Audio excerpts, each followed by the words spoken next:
Hello my dear students, हम लोग आए हैं हमारा नेक्स्ट टॉपिक को लेकर। देखिए, हम लोग क्या कर रहे थे, rise of nationalism in India कर रहे थे।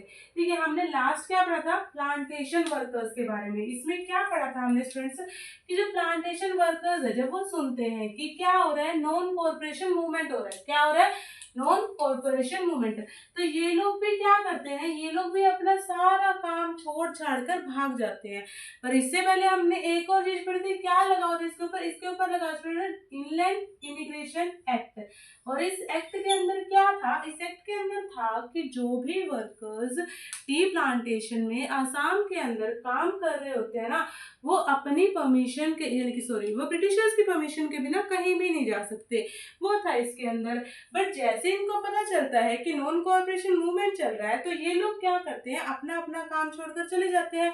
बट जैसे ये लोग भागने लगते हैं तो ब्रिटिशर्स इनको क्या करते हैं स्टूडेंट, बीच में ही पकड़ लेते हैं, यानी कि कभी अपने घर पहुंच ही नहीं पाते। ये था इसके अंदर।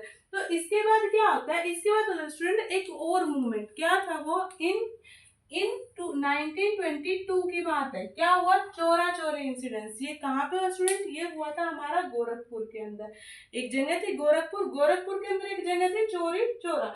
ये एक जगह का नाम है, आप लोग याद रखोगे, ऐसे ही मत उसको पढ़ लेना कि मैम ये तो कुछ भी है, या चोरा चोरी बोल दिया तो कुछ भी हो सकता है, नहीं। ये आप लोग इसको मजाक में लेना, ये एक इंसिडेंट था, एक मूवमेंट था। इस चोरा चोरी इंसिडेंट में क्या होता है स्टूडेंट, इसके अंदर ना हमारे जो लोग थे ना, वो क्या कर रहे थे, वो पीसफुल डेमोन्स्ट्रेशन कर रहे होते। क्यों कर रहे थे, कि जो हमारे फार्मर्स थे उनको बहुत ज्यादा रिवेन्यू पे करना पड़ता था। तो जो हमारे फार्मर्स थे ना, वो बिल्कुल ही पीसफुली डेमोन्स्ट्रेशन कर रहे थे, यानी कि बाजार में अपना प्रदर्शन कर रहे थे बेसिकली, अगर अपनी लैंग्वेज में बोलो तो। बट क्या होता है, एकदम से ही ये जो हमारा क्या था, पीसफुल डेमोन्स्ट्रेशन था, ये वॉयलेंट हो जाता है। और जैसे स्टूडेंट ये वॉयलेंट होता है, तो क्या होते हैं, जो हमारे लोग थे वो क्या करते हैं, पुलिस स्टेशन को क्लैश कर देते हैं, और इसके कारण बहुत सारे पुलिस ऑफिसर्स एक टाइम पे हमारे मर भी जाते हैं। ये चीजें होती है। जब ये सारी चीजें हो रही होती है, तो गांधी जी के दिमाग में आता है कि भाई अगर ये होगा तो ब्रिटिशर्स कल को हमारे ऊपर और ज्यादा हार्श रूल्स इम्पोज करेंगे। तो हमारे जो गांधी जी थे वो क्या करते हैं, नॉन कॉर्पोरेशन मूवमेंट जो चल रहा था हमारा, उसको 1922 के अंदर कॉल ऑफ कर देते हैं, यानी कि बंद कर देते हैं कि भाई हमारा जो नॉन कॉर्पोरेशन मूवमेंट चला है ना, वो बंद करो। अब एक बेसिक सी चीज है, जो ये नॉन कॉर्पोरेशन मूवमेंट था स्टूडेंट्स, इसका फेल होने का कोई कारण भी तो रहा होगा। इसका फेल होने का कारण ये था स्टूडेंट्स कि उनको तो ऑब्जेक्टिव ही नहीं पता थे। जो भी लोग काम कर रहे थे ना,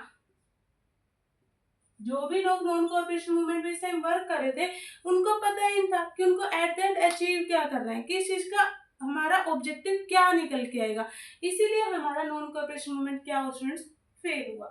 अब आगे जब हम बात करेंगे, अब जब गांधी जी को दिख रहा है कि भाई नॉन कॉर्पोरेशन मूवमेंट तो फेल हो गया, तो उनके दिमाग में आता है कि अब हमें कुछ मास प्रोडक्शन करना पड़ेगा, यानी कि मास सत्याग्रह मूवमेंट समथिंग लाइक ऐसा करना पड़ेगा। तो क्या होता है, अब हम लोग बढ़ते हैं स्टूडेंट्स किसकी ओर, टुवर्ड्स सीडी। सीडी क्या है हमारा, सिविल डिसोबीडियंस। क्या है स्टूडेंट, सिविल डिसोबीडियंस।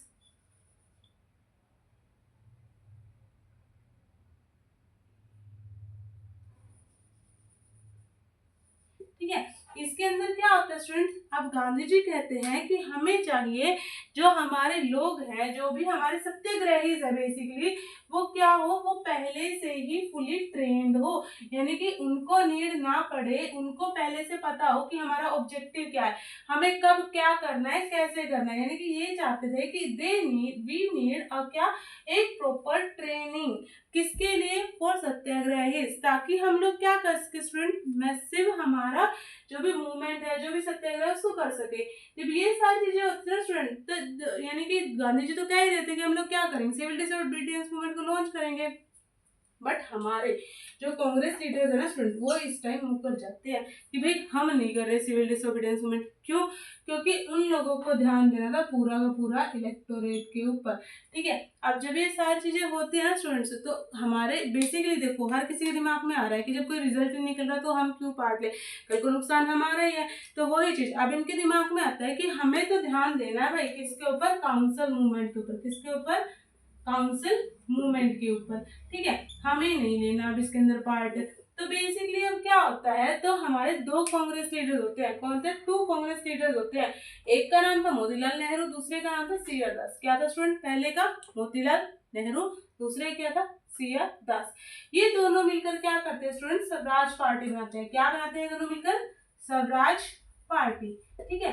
अब इस स्वराज पार्टी के अंदर पहले तो ये कब बनाई? 1923 के अंदर। ये लोग क्या देखते हैं कि भाई हमें क्या करना है, हमें चाहिए अब ऐसा मूवमेंट जिससे क्या हो सके, हम लोगों को सपोर्ट कर सके, चाहे कैसे भी हो, किसी भी रिगार्ड में हो। तो ये इन दोनों का basically main objective student council politics, कि हमें किसी तरह से इलेक्शन में पार्ट लेना है, काउंसिल के पॉलिटिक्स के अंदर घुसना है, ये चीज था। अब आते हैं हमारे पंडित जवाहरलाल नेहरू जी। वो क्या कहते हैं? वी विल नॉट पार्टिसिपेट, कि हम लोग क्या करेंगे, हम लोग इसके अंदर पार्टिसिपेट नहीं करेंगे। अब वो पार्टिसिपेट करने से क्यों मना कर रहे हैं स्टूडेंट? वो इसलिए मना कर रहे हैं क्योंकि उनको दिख रहा है कि भाई अभी लोग क्या है, एक साथ रहने के लिए तैयार नहीं है। अब ये सारी चीजें आती है स्टूडेंट। अब देखो, अगर कोई भी इंसान समझदार है तो उसको सारी चीजें देख के चलनी पड़ेगी। अब वही गांधी जी कर रहे थे। गांधी जी चाहते थे कि पहले सारे लोग क्या हो जाए, एक साथ इकट्ठा आ जाए, उसके बाद हम कोई भी मूवमेंट करेंगे। वही चल रहा था। अभी तक क्या हुआ? अभी तक तो सिविल डिसोबीडियंस हुआ, नॉन कॉर्पोरेशन मूवमेंट हुआ, ये सारी चीजें क्यों हो रही थी? नहीं सॉरी, सिविल डिसोबीडियंस तो भी होगा, ठीक है, उसके रिगार्ड में। अब हमने पढ़ लिया कि जो इंडिया के अंदर हमने क्या किया, स्वराज पार्टी बनाई। अब जो ये स्वराज पार्टी है स्टूडेंट, इंडिया के अंदर हमारी जो पॉलिटिक्स थी वो भी क्या होगी, दो भागों की वजह से बनी। क्यों बनी? एक तो बनी हमारे इकोनॉमिक कंडीशन की वजह से। किसकी वजह से? इकोनॉमिक कंडीशंस की वजह से। और एक बनी हमारी साइमन कमीशन की वजह से। किसकी वजह से? Simon commission. अगर आपको थोड़ा बहुत पता हो तो जो हमारा साइमन कमीशन था, अगर ज्यादा याद नहीं भी रहता तो क्या था, तो हमने एक स्लोगन भी था इसके लिए। क्या था? साइमन गो बैक, इसका स्लोगन था। अब हम बात कर रहे थे कि इकोनॉमी की वजह से क्यों हुआ, यानी कि ग्रेट इकोनॉमिक डिप्रेशन की वजह से। क्या था? इकोनॉमिक डिप्रेशन आ गया था।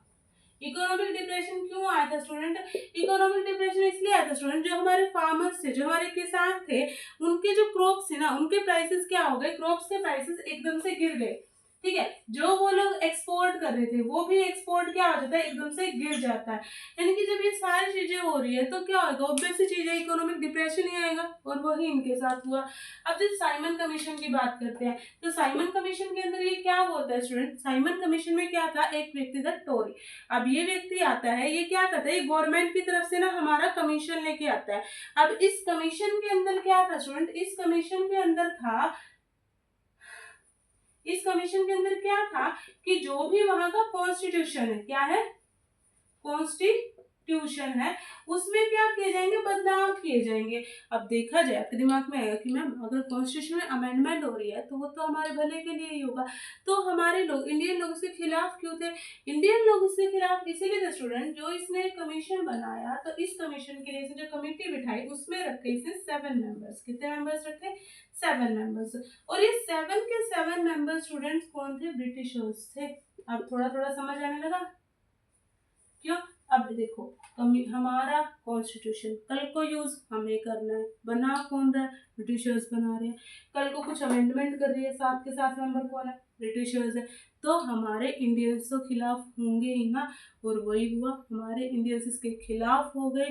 ठीक है। और उन्होंने क्या किया, उन्होंने नारा दिया साइमन गो बैक, कि साइमन यहाँ से जाओ। और इस व्यक्ति का, और ये साइमन कमीशन जो था कौन लेके आया था स्टूडेंट? ये लेके आया था सर जॉन साइमन। कौन लेके आया था? Sir John Simon. Okay, I hope कि यहाँ तक आपको समझ आया। थोड़ा सा और कर ले। ये क्या कहता है, अब जब ये साइमन कमीशन आया स्टूडेंट तो ये स्लोगन भी आया। और अब ये स्लोगन कब आया? ये स्लोगन आया स्टूडेंट हमारा 1928 के अंदर। थोड़ा सा याद रखना पड़ेगा, कुछ कुछ डेट्स हैं जो इंपॉर्टेंट है, आपको याद रखनी है। अब क्या होता है, अब आ जाता है एक व्यक्ति लॉर्ड इरविन। कौन होता है? इस तरह थोड़ा सा ही बताऊंगी, बस जो इंटरेस्टिंग पार्ट है ना वो सुन लो आज के लिए, बाकी कल करेंगे। लॉर्ड इरविन की बात आती है। लॉर्ड इरविन कौन था, क्या था, कैसे था, कुछ कुछ कुछ कुछ समझेंगे, बस ज्यादा नहीं। ठीक है। थोड़ा सा जो मैं मिस कर जाऊँ वो आप कल पढ़ के आना और मेरे को बताना कि मैम ये आपने छोड़ दिया था। अभी आ गया लॉर्ड इरविन के बाद। जो ये व्यक्ति लॉर्ड इरविन था ना बच्चा, ये क्या था, ये ब्रिटिशर्स का बंदा था। अब गांधी जी की बात आती है। जो हमारे गांधी जी थी ना, वो क्या कहते हैं, गांधी जी ना अपनी 11 डिमांड्स, कितने डिमांड्स, 11 डिमांड्स लिख कर ना रिटर्न के फॉर्म में किसके पास भेज देते हैं, लॉर्ड इरविन के पास भेज देते हैं। ठीक है, और वो लॉर्ड इरविन को जो हमारी 11 डिमांड्स है उसके अंदर सबसे इंपॉर्टेंट डिमांड थी हमारा सोल्ट लॉ को हटाया जाए। ठीक है, यहीं से आया था सोल्ट लॉ कि सोल्ट लॉ को हटाया जाए। अब क्या होता है, अब देखो वैसी चीज है जो सोल्ट है वो हम सबके लिए नेसेसिटी है, और ये लोग क्या करते हैं सोल्ट के ऊपर बैन लगा देते हैं कि भाई आपको सोल्ट के ऊपर इतना टैक्स पे करना पड़ेगा, इतना वो करना पड़ेगा, ये सब कुछ करते हैं ब्रिटिशर्स लोग। तो गांधी जी कहते हैं कि भाई सबसे मेन तो 11 डिमांड्स पूरी करो, जिसके अंदर एक इंक्लूडेड हमारा सोल्ट लो। अब जब ये 11 डिमांड लिख कर गांधी जी भेजते हैं sir John sorry Lord Irwin के पास। अब जब लॉर्ड इरविन के पास भेजते हैं ना तो लॉर्ड इरविन क्या करता है, गांधी जी इसको टाइमलाइन डेडलाइन दे देते हैं भाई कि इतने टाइम में पूरा होना चाहिए, नहीं तो हम तो अपना मूवमेंट शुरू कर देंगे, तुम मानो या ना मानो। तो गांधी जी इसको क्या करते हैं स्टूडेंट्स, गांधी जी इसको टाइम देते हैं 11 मार्च तक का। वो कहते हैं 11 मार्च 1920 तक तुम हमें बता देना कि तुम हमारी डिमांड्स जो मान रहे हो या हम नहीं मान रहे। भाई ये तो ब्रिटिशर्स है, ये किसकी सुनते हैं, तो ढीठ होते हैं। तो ब्रिटिशर्स ने क्या किया, कोई भी रिस्पॉन्ड नहीं दिया गांधी जी को। तो गांधी जी क्या करते हैं, जैसा कि उन्होंने प्रॉमिस किया था, गांधी जी हमारे 12 मार्च को क्या करते हैं student, civil disobedience movement start कर देते हैं। सिविल डिसोबीडियंस मूवमेंट में वो लोग क्या करते हैं स्टूडेंट, वो लोग साबरमती आश्रम से लेके दांडी के लिए ट्रेवल करते हैं, और जब वो जा रहे होते हैं तो उनके साथ उनके 78 वॉलंटियर्स होते हैं स्टूडेंट्स जो उनके हेल्प करते हैं। और ये लोग ट्रेवल करते हैं, जो ये एरिया था साबरमती आश्रम से दांडी तक का, ये था स्टूडेंट 240 माइल्स। ये लोग एक दिन में ना स्टूडेंट 10 माइल्स तय करते थे, और इस अकॉर्डिंग उन्होंने 24 डेज के अंदर क्या कर लिया, ये हमारे दांडी पहुंच गए। और जब ये दांडी पहुंचे स्टूडेंट तो इन्होंने वहां पे क्या किया, इलीगली सोल्ट को प्रोड्यूस किया। ठीक है, यहाँ तक समझ आया। एक थोड़ा सा पोर्शन और कराती हूँ बस, लास्ट टॉपिक आज के लिए, और नहीं करेंगे, आपका ज्यादा समय नहीं लेते हुए बस लास्ट टॉपिक और करवाऊंगी। क्या था, बस थोड़ा सा ये आपको आता है, ये बस उसी के अंदर बताऊंगी। हमने क्या क्या पढ़ा, एक तो पढ़ा नॉन कॉर्पोरेशन मूवमेंट, एक पढ़ा सिविल डिसोबीडियंस मूवमेंट, है ना। अब आप बोलोगे कि मैम ये क्या है, ये तो हम पढ़ चुके हैं, है ना। तो बस क्या समझना है आपको, अगर इसका डिफरेंस है बेसिकली जो मेन सबसे मेन डिफरेंस है वो क्या है, जब भी नॉन कॉर्पोरेशन मूवमेंट की बात आएगी ना स्टूडेंट, तो इसके अंदर क्या था, इसके अंदर जो आम जनता थी यानी कि जो आम लोग थे, पीपल्स थे, उन्होंने क्या किया, उन्होंने कोऑपरेट नहीं करने की बात हुई थी कि हम लोग कोऑपरेट नहीं करेंगे। पर जब सिविल डिसोबीडियंस की मूवमेंट की बात आती है ना स्टूडेंट, तो पहला पॉइंट कि हम लोग कोऑपरेट नहीं करेंगे इस सरकार के साथ, ब्रिटिशर्स के साथ।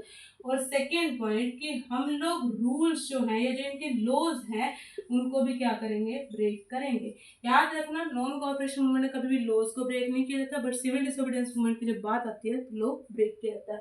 इसके अंदर आप एग्जाम्पल ले सकते हो सोल्ट मार्च का, इसके अंदर आप एग्जाम्पल ले सकते हो क्या, बताओ बताओ, ब्लैक लॉ, समझ आया, ओके। इसके 2-3 एग्जाम्पल आप करके लाओगे घर से, ये आपका होमवर्क है। ओके स्टूडेंट्स, आज की वीडियो यहीं तक रखते हैं कि आई होप कि आप सबको जो मैं पढ़ा रही हूँ समझ आ रहा होगा। अगर समझ आ रहा है तो वीडियो को लाइक करें, आप वीडियो चैनल को सब्सक्राइब करें और कमेंट करना ना भूलें। Thank you and have a nice day.